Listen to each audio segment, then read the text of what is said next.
अरे रुको रुको आलू भाई, मुझे भी इस प्रधानमंत्री रेस वाले में हिस्सा लेना है बनने के लिए।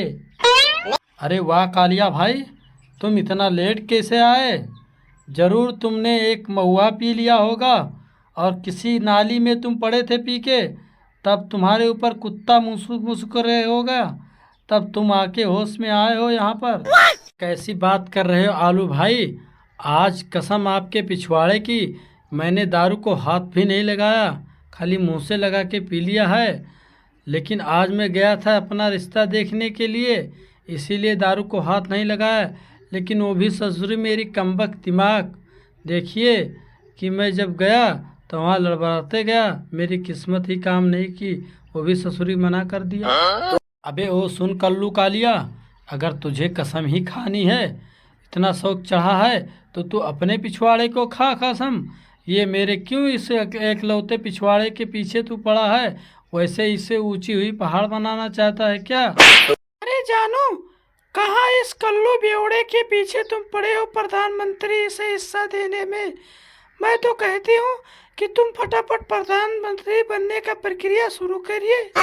जियो लहसुन रानी, लगता है तुम मुझे बार बार बाबू कह कह कर तू प्रधानमंत्री बनने का प्रक्रिया तुम खत्म ही कर दोगी। अरे हाँ हाँ बाबू, एक बार मुझे प्रधानमंत्री तो बनाओ, फिर उसके बाद जिंदगी भर आपकी दासी बन के आपके सेवा करती रहूंगी।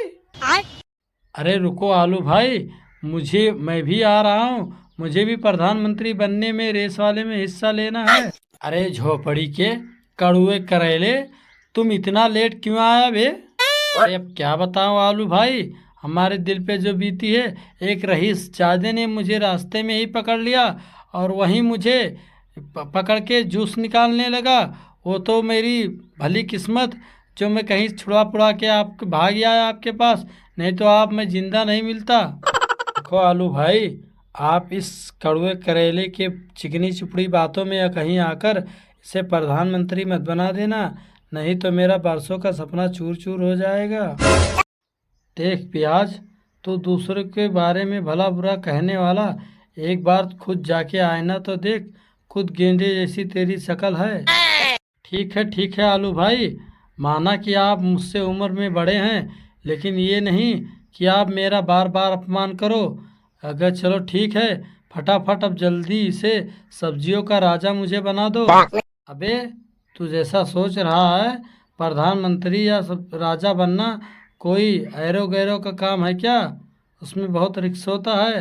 लेकिन ठीक है, तेरी इतना इच्छा है तो चल तू ये बता कि तेरे अंदर क्या क्या खूबियाँ हैं। क्यों, आप भूल गए हो क्या कि अगर मैं कोई किचन में ना रहूं तो वहाँ खाना ही नहीं बनता, क्योंकि कोई भी सब्जी मेरे बगैर स्वादिष्ट नहीं बनती। ना मत तू चल प्याज, क्योंकि तेरे अकेले से किचन में होने ना होने से कोई मतलब नहीं होता। जब तक मेरा साथ नहीं मिलेगा तुझे, तब तक तेरा कोई वजूद नहीं होता। इसलिए प्रधानमंत्री तो मैं ही बनूंगी। अरे चुप करो तुम दोनों, वरना मैं तुम दोनों के पिछवाड़े पे लात मार के बाहर फेंक दूंगा और यहाँ से निकल जाओ। तुम दोनों राजा बनने के लायक कोई नहीं है, क्योंकि तुम दोनों सब्जियों में क्योंकि तुम दोनों शाकाहारी भोजन के अछूत माने गए हो सब्जियों में। अरे पंडित, फटाफट से फेरे करा दो यार, अब मुझसे रहा नहीं जाता है। अरे थोड़ा सब्र रखो बालक, सब्र का फल मीठा होता है। अरे पंडित जी, कहीं ऐसा ना हो कि ज़्यादा सब्र कर ले, क्योंकि ज़्यादा सब्र करने का फल मीठा हो जाता है और मीठे रस में कीड़े पड़ जाते हैं। भरी जवानी उछाल मार रही है मेरी। अरे ठीक है बालक, तुम इतने उतावले हुए जा रहे हो तो मैं अभी तुम्हारे फेरे करा देता हूँ। रुको, मंत्र पढ़ना शुरू करता हूँ अभी। अरे सुनिए पंडित जी, पहला वचन मुझे ही मांगना है। अच्छा ठीक है बालिके, पहले तुम ही वचन मांग लेना। सुनो बालक, जो भी लड़की कहेगी उसे हाँ ही कहना है। अगर तुमने गलती से मना किया तो शादी वहीं टूट जाएगी। अच्छा ठीक है पंडित जी, कसम आपके पिछवाड़े के, मैं सिर्फ हाँ ही बोलूँगा हाँ के सिवा कुछ भी नहीं बोलूँगा। अगर हाँ के सिवा कुछ और बोला तो आपका पिछवाड़ा कट के गिर जाए। तो ठीक है, सुनिए मेरी बात। जब मैं कभी कभी रील बनाऊंगी इंस्टाग्राम पे तो आप उसे मना नहीं करोगे। और कभी कभी आप तो पेटीकोट और साड़ी पहनकर आपको भी मेरे साथ ठुमका लगाना पड़ेगा। ये बोलो बालक, चुप क्यों हो इतना? बताओ, बालिका जो बोली तुम्हें मंजूर है? अरे हाँ हाँ पंडित जी, मुझे मंजूर है, लेकिन अब मेरा वचन सुनिए। जब भी मैं दारू पी के आऊँगा और तुम्हें पीटूँगा, मारूँगा, तो आप मुझे मना नहीं करोगी? बोलो, मंजूर है कि नहीं? अरे बालिका, तुम क्यों चुप हो गई इतना? बोलो, जो बालक बोला तुम्हें स्वीकार है कि नहीं? हाँ, मुझे मंजूर है। अब मेरा दूसरा वचन सुनिए। जब भी मैं फोन पे अपने दोस्तों और यारों से बात करूंगी तो आप उसे इनकार नहीं करेंगे और आप भी उससे प्यार से ही बात करेंगे। बोलो, आपको मंजूर है कि नहीं? हाँ हाँ, मुझे बिल्कुल मंजूर है। अरे वाह वाह वाह, क्या जोड़ी है! ऊपर वाले ने तो तुम दोनों को बहुत ठोक बजा के भेजा है। ऐसी जोड़ी तो मैंने आज तक अपनी पूरी पंडिताई में नहीं देखी। वाह, तुम दोनों का तो एक जन्म क्या 7 जन्मों तक जन्म रहेगा। अब मेरी सुनो दूसरा वचन। जब मैं अपनी गर्लफ्रेंड को लेकर आऊँगा तो आप उसे मना नहीं करोगी, प्यार से उसे अंदर लाके बिठाओगी और हम दोनों का सेज सजाओगी। बोलो, स्वीकार है कि नहीं? हाँ हाँ, मुझे भी स्वीकार है। अब सुनो बालक और बालिकाएं, तुम दोनों का 3 वचन पूर्ण हो गया। और ऐसी जोड़ी तो ऊपर से ही बन के आती है।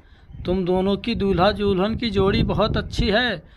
और दोस्तों, वीडियो पसंद आए तो वीडियो को लाइक करें और चैनल को सब्सक्राइब ना किए हैं तो चैनल को सब्सक्राइब कर ले।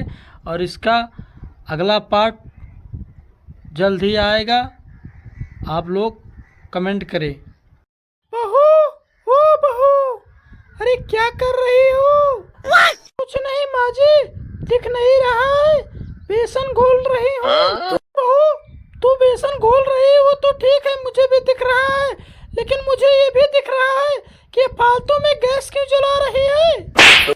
क्यों माँ जी? अगर गैस चूल्हा नहीं जलाऊंगी तो पकौड़े कहाँ तलूंगी? आपके सिर पे पकौड़े तलूंगी क्या?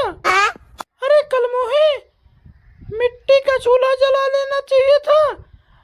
पकौड़े तलने में गैस चूल्हा बारने की क्या जरूरत थी? क्यों माँ जी, आपको तो पता है ना कि मिट्टी का चूल्हा जलाने में सूखी लकड़ियाँ की जरूरत पड़ती है और वो जंगल बहुत दूर है। जंगल से जाके लकड़ियाँ कौन काट के तुम्हारा बाप लाएगा क्या? अरे बदतमीज, तेरी इतनी हिम्मत कि तू मेरे बाप तक पहुँच गई।